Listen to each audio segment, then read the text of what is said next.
I Love Semarang, inspirasi Jawa Tengah, inspirasi Indonesia. Dan kali ini kita berada di segmen seremonial. Dan kali ini kita akan menyapa Anda para pecinta reptil. Iya, pemirsa, mungkin beberapa Anda diantaranya menjijikan atau menakutkan dengan sebuah reptil ya. Betul. Aduh, tapi kali ini untuk para pecinta reptil, reptil menjadi binatang yang bisa dipelihara seperti layaknya binatang peliharaan lain. Sesuatu yang unik ya, dan keasikan tersendiri untuk mereka. Nah, dan kali ini di studio telah hadir bersama kita Mas Dimas Yudian, yaitu divisi pengembangan dari BOP atau Bird of Prey. Selamat siang. Apa kabar Mas Dimas? Baik. Sehat Mas? Sehat. Kegiatannya apa nih Mas? Ya masih sekitar ini handle reptil sama mamalia lainnya. Dari T-Rex ya Mas ya? Mungkin Namanya unik ya. Iya, Mungkin betul. kalau kita tahu T-Rex adalah hewan atau sejenis dinosaurus di masa lampau ya. hewan-hewan langka.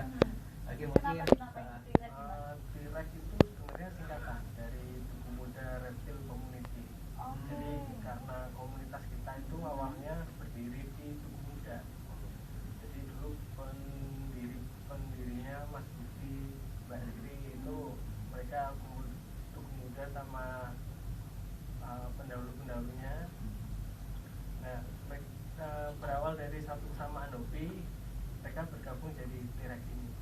Jadi T-Rex adalah Tugu Muda Reptil Community ya. Aduh, nama yang unik ya. unik sekali. Lalu dari mana saja anggotanya nih Mas? Berapa banyak anggotanya? Anggotanya sekarang udah banyak, hampir 200-an itu dari semua lapisan masyarakat ada Mas. Dari mulai pelajar, terus yang udah kerja juga ada, sampai yang T-Rex junior itu di bawah 15 tahun ada juga. Jadi mereka yang paling kecil itu umur 4 tahun. Umur 4 tahun? Ya. Berarti nggak ada batasan umur ya Mas? Nggak ada. Oh. Iya. Jadi kita merekrut semuanya. Oke, dan Mas Dimas, ini T-Rex kan suatu komunitas ya, isinya adalah reptil kan. Tapi untuk binatangnya ya kan. Nah, kenapa Anda memilih reptil Mas? Kenapa nggak binatang-binatang peliharaan yang lain? Seperti mungkin chihuahua lebih lucu ya. Kenapa memilihnya reptil? Bukan itu binatang yang cukup langka dan mungkin bagi sebagian banyak orang menjijikan gitu ya Mas ya, ada yang takut juga gitu. Karena reptil itu termasuk eksotis. Oh, Ya, di pandangan dari- sendiri ya. Dari motifnya itu lain daripada yang lain, coraknya. Terus untuk handle lebih gampang reptil, karena untuk contohnya makan dia cuma butuh seminggu mungkin 1-2 kali makan. Seminggu itu? Iya.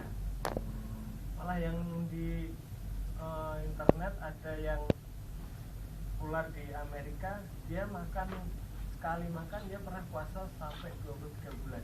Oh gitu. Tapi kalau di T-Rex sendiri koleksinya apa aja reptil?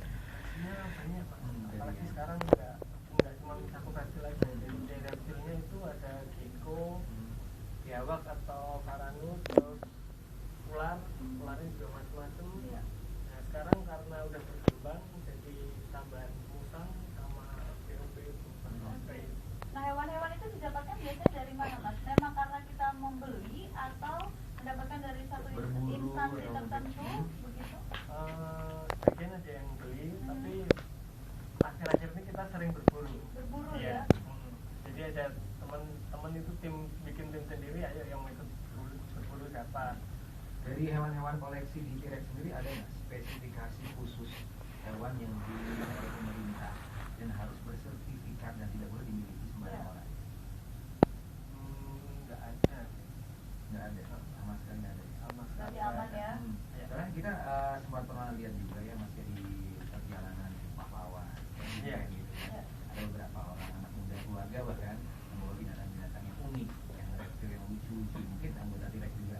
Apakah ini tidak mengganggu secara psikis binatang tersebut ya di tempat seperti itu? Gimana itu Mas? Kalau untuk binatangnya itu karena kita udah biasa dihandle Mas. Jadi karena udah biasa dihandle oleh tangan manusia, jadi juga binatangnya itu terbiasa sama keadaan manusia. Tapi itu adalah binatang-binatang yang menurut saya ya lebih menyeramkan daripada binatang peliharaan lain loh. Seperti misalnya ular kan, Ya, ular ular juga juga berbisa tuh. ya, untuk biawak juga cara mereka menggigit dan juga ketika mereka melukai seseorang kan efek sampingnya betul. Ya, memang ada ular itu nggak semuanya berbisa, malah justru ular berbisa itu lebih sedikit dari ular yang nggak berbisa. Jadi untuk ular sendiri dibedain jadi dua, yaitu berbisa sama tidak berbisa bisa kelihatan dari matanya. Untuk ular nggak berbisa itu matanya bulat. Terus kalau ular berbisa matanya lebih elips. Ya. Sampai Berarti kamu berbisa. Masih berbisa, Kalau ya. dilihat-lihat ya.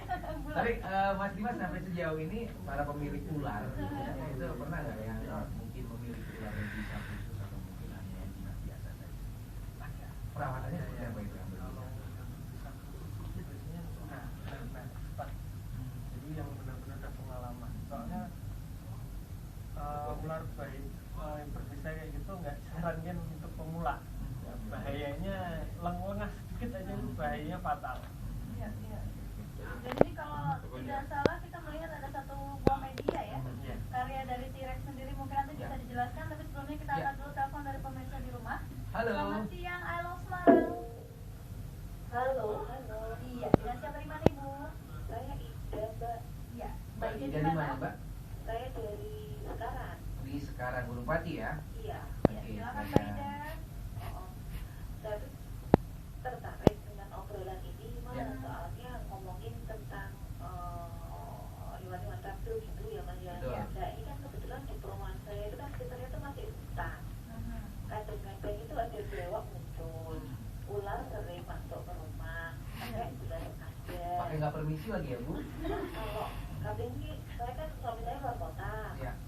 Terus kalau ada binatang-binatang kayak gitu tuh, jadi saya sama anak-anak dibawa sendiri gitu.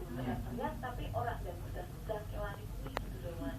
Nah, ini cara teraman biar saya dan anak-anak juga aman, apa yang harus saya lakukan ya? Oke, untuk menghindarinya ya, Bu ya. Baik Ibu Ida di Sekarang, terima kasih, Terima selamat siang. kasih. Ini mungkin tips aman untuk para penghuni. Tapi pemilik serem rumah. juga ya, Iya, yang ular ada di pedalaman, masuk, betul. biawak masuk, begitu ya. Kalau untuk ada kejadian seperti itu, kalau ada ular belum diketahui jenisnya, lebih baik dihindari. Karena bisa aja ular itu berbisa. Jadi akibatnya lebih fatal. Tapi kalau memang udah kepepet dan harus di handle, siapin aja karung. Karung ya. Jadi karung itu di taruh depannya itu pas lubangnya, ntar ularnya biar masuk karungnya. Iya, Ya kan masuk. otomatis mencari tempat gelap. Oke. Tapi ada beberapa orang terdahulu ya, orang zaman dulu tuh memakai dengan garam begitu ya. Menghindari untuk menghindari. Iya. Itu kalau garam hanya untuk menghindari. Ya, mitos ya. Soalnya Ibu Ida di Sekarang tadi kan lihat aja udah serem, apalagi suruh nyiapin karung, Mas. Yang ada kabur duluan kan.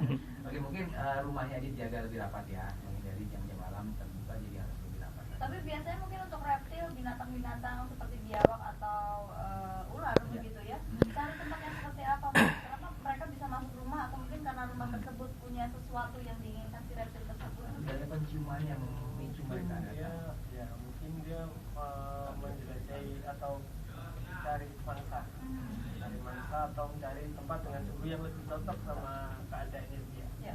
Jadi kan cari suhu yang lembab dan dingin atau yang nggak panas. Nah mungkin rumah itu lebih cocok untuk Lebih nyaman ya buat mereka ya. Suhu lembab dan dingin ini musim penghujan juga ya. Pas mereka bermunculan ini. Betul, hati-hati juga ini untuk para masyarakat di Jawa Tengah tentunya ya. Baik, pemirsa, kita akan melanjutkan obrolan ini seputar dengan reptil ya.